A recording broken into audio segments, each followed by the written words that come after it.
In 1959, the citizens of São Paulo, Brazil looked at the absolute smoking circus of their municipal government and decided that human candidates were a waste of paper.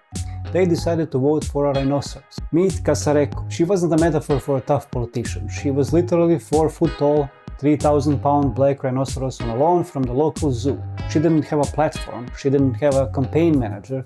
Her entire political strategy consisted of chewing on hay, standing on the mud, and occasionally emitting a low guttural grunt that carried more intellectual weight than any speech delivered that year.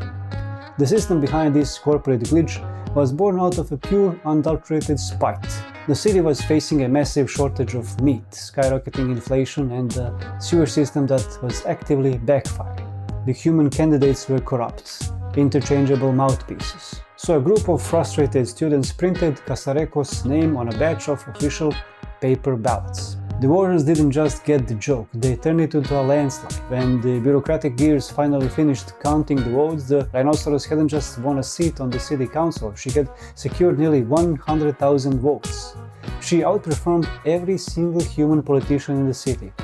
In the political void of São Paulo, a literal beast of the wilderness was officially deemed the most qualified entity to handle the municipal budget. Imagine the absolute panic in the government offices. The election officials had to put on their black robes, look at the official ledgers, and explain to the public that they couldn't seat the winner because she couldn't sign the paperwork and wouldn't fit through the council room doors. One broken politician famously stated, "It's a sad day for democracy," but the voters knew better.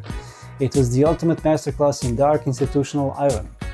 Cacareco was disqualified, but she had already exposed the grand hallucination. She proved that when the system becomes a parody of itself, the only logical choice is to vote for the animal with the thickest skin. So listen to the campaign promises, watch the debates, but remember that somewhere in history a 3-ton rhino won an election without saying a single word, and the system is still trying to recover from the data crash.